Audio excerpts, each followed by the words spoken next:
போட்டித்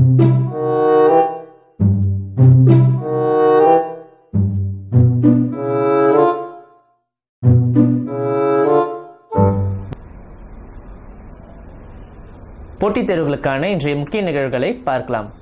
முதலாவதா, மார்ச் 22 உலகம் முழுக்க வேர்ல்டு வாட்டர் டேவா கொண்டாடப்படுது. இந்த நாள் பற்றி சொல்லணும்னா, இந்த நாள் எல்லாருக்குமே ரொம்பவும் ஒரு முக்கியமான நாள் இல்லையா? தண்ணின்றது எல்லாருக்குமே ரொம்பவும் அத்தியாவசியமான ஒரு விஷயம். அதாவது நம்ம தமிழ்லையும் ஒரு குறள் இருக்கு இல்லையா, நீரின்றி அமையாது உலகனின் யார் யாருக்கும் வானின்றி அமையாது ஒழுக்கு.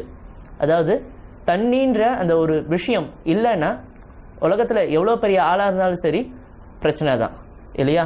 ஸோ இந்த கருத்தை முன்னிறுத்துகிற விதமாக இந்த நாள் உலகம் முழுக்க கொண்டாடப்படுது. அதே மாதிரி இந்த வருஷத்துக்கான தீம் என்ன கொடுத்துருக்காங்கன்னு பார்த்தீங்கன்னா, ஒய் வேஸ்ட் வாட்டர் அப்படின்றத கொடுத்துருக்காங்க. அதாவது தண்ணியை வேஸ்ட் பண்ணக்கூடாது அப்படின்ற மாதிரி சொல்லியிருக்காங்க.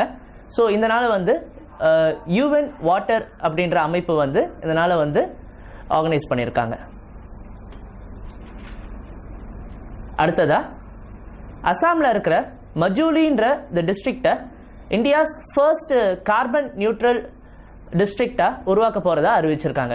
அதே மாதிரி கார்பன் நியூட்ரல் டிஸ்ட்ரிக்டாகவும் அதே சமயத்தில் இதை பயோடைவர்சிட்டி ஹெரிட்டேஜ் சைட்டாகவும் இது டெவலப் பண்ண போகிறதா சொல்லியிருக்காங்க.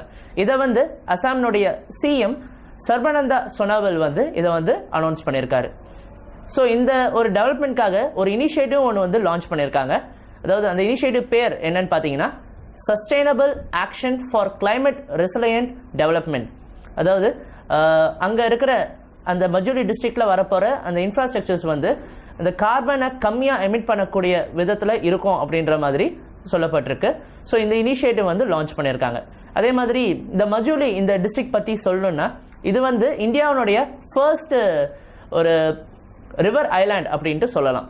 இது பிரம்மபுத்திரா நதி கடையில் இருக்கு. அதே மாதிரி இது வேர்ல்ட்லயே பிக்கெஸ்ட் ரிவர் ஐலாண்ட் அப்படின்ட்டு சொல்லப்படுது. அடுத்ததா, இன்டர்நேஷனல் சோலார் அலையன்ஸ் இதனுடைய இன்டரிம் டைரக்டரா உபேந்திரா திரிபாதி இவரை அப்பாயிண்ட் பண்ணியிருக்காங்க. இவர் ministry of new and renewable எனர்ஜியினுடைய செக்ரட்டரியா இருந்தவர். இவரை இந்த பொசிஷன்ல அப்பாயிண்ட் பண்ணியிருக்காங்க. அதாவது இந்த இன்டர்நேஷனல் சோலார் அலையன்ஸ் இதை பத்தி சொல்லணும்னா, இது பிரான்ஸ் அண்ட் இந்தியா ரெண்டு பேரும் சேர்ந்து உருவாக்கின ஒரு விஷயம். அதாவது இந்த அலையன்ஸ் பிரகாரம் இந்த ட்ராபிக் ஆஃப் கேன்சர் இந்தியாவை ரெண்டா டிவைட் பண்ணக்கூடிய லைன் இது. ஸோ இந்த ட்ராபிக் ஆஃப் கேன்சர் இதுக்கு கிட்ட இருக்கிற இந்த கண்ட்ரிஸ் எல்லாத்துலேயுமே இந்த சூரிய சக்தி, இந்த சோலார் எனர்ஜின்றது ரொம்ப அதிகமாகவே இருக்கு. ஸோ அதை டெவலப்மெண்ட் ப்ராசஸ்க்காக யூஸ் பண்ணிக்கிறதுக்காக இந்த அலையன்ஸ் ஃபார்ம் பண்ணப்பட்டிருக்கு. இதில் இந்தியா, பிரான்ஸ் உட்பட நிறைய கண்ட்ரீஸ் இதில் மெம்பர்ஸாக இருக்கிறாங்க.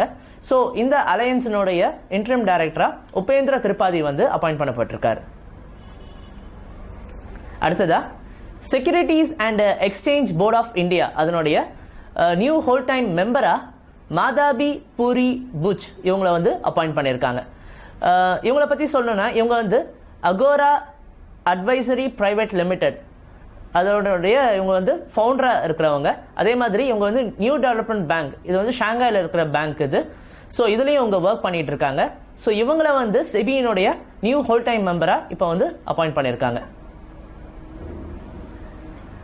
அடுத்ததா, யூனியன் கவர்மெண்ட் இப்போ ரீசெண்டாக டாக்ஸ் ரிட்டர்ன்ஸ் ஃபைல் பண்ணுறதுக்காக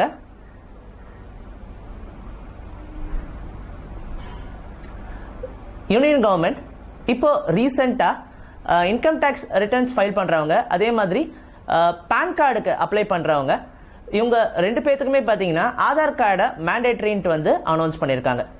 இது 1 ஜூலைலேருந்து இது அமலுக்கு வரும் அப்படின்ற மாதிரி சொல்லப்பட்டிருக்கு.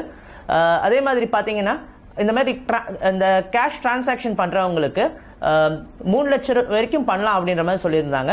இப்போ இதை 2 லட்சமாக குறைச்சிருக்காங்க.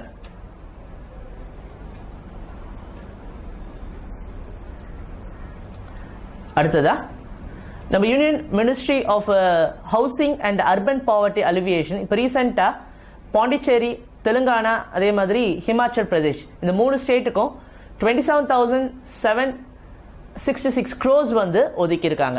இது எதுக்காகன்னு பார்த்தீங்கன்னா, அங்கே அர்பன் பாவர்ட்டி, அதாவது இந்த அர்பன் ஏரியாஸ்ல இருக்க அந்த வறுமையை ஒழிக்கிற விதமா இங்க வந்து வீடு கட்டி தரப்போறதா சொல்லியிருக்காங்க. ஸோ இதை வந்து பிரதான் மந்திரி ஆவாஸ் யோஜனா கீழே இந்த வீடுகளை கட்டி தரப்போறதா அறிவிச்சிருக்காங்க. அடுத்ததா இன்டர்நேஷனல் கிரிக்கெட் கவுன்சில் அதனுடைய சீஃப் பினான்சியல் ஆஃபீஸரா அன்குர் கண்ணா வந்து அப்பாயிண்ட் பண்ணியிருக்காங்க. இவர் வந்து இதுக்கு முன்னாடி ஏர் ஏஷியானுடைய சிஎஃப்ஓவா, அதாவது சீஃப் பினான்சியல் ஆஃபீஸரா இருந்தவர். இவர் இப்ப இந்த பொசிஷனுக்கு அப்பாயிண்ட் பண்ணப்பட்டிருக்காரு. அடுத்ததா ஐநா சபை அப்படின்னு சொல்லப்படுற யுனைடெட் நேஷன் அதனுடைய செக்ரட்டரி ஜெனரலா இருக்கிற ஆண்டனியோ குட்டரஸ் இப்ப ரீசெண்டா ஒரு அனௌன்ஸ்மெண்ட் வந்து கொடுத்திருக்காரு. இதன்படி அதாவது ஹைட்டின்ற ஒரு கண்ட்ரியில அந்த யுனைடெட் நேஷனுடைய பீஸ் கீப்பிங் ஃபோர்ஸ் வந்து கடந்த ஒரு 13 வருஷமா அவங்க வந்து அங்க அந்த இருக்கிற பிரச்சனைகளை ஸ்டெபிலைஸ் பண்ற ஒரு மிஷன்ல இருந்தாங்க. ஸோ அந்த படையை வந்து இப்ப ரீசெண்டா இவங்க வந்து படிப்படியா குறைச்சிக்க போறதா இவர் வந்து அனௌன்ஸ்மெண்ட் கொடுத்திருக்காரு. ஸோ இது எதனாலன்னு பாத்தீங்கன்னா இப்போ ரீசெண்டா வந்த அந்த யூஎஸ் கவர்மெண்ட், அதாவது யுனைடெட் ஸ்டேட்ஸ்னுடைய பிரசிடென்டா அப்பாயிண்ட் பண்ணப்பட்ட ட்ரம்ப் அவர் தலைமையிலான அந்த கவர்மெண்ட் வந்து யுஎனுக்கு கொடுக்குற அந்த ஃபண்ட்ஸை வந்து குறைச்சிக்க போறதா அனௌன்ஸ் பண்ணியிருக்காங்க. இதை தொடர்ந்து இப்போ இவங்க வந்து இந்த அனௌன்ஸ்மெண்ட் வந்து சொல்லியிருக்காரு. நன்றி, மீண்டும் நாளை சந்திப்போம்.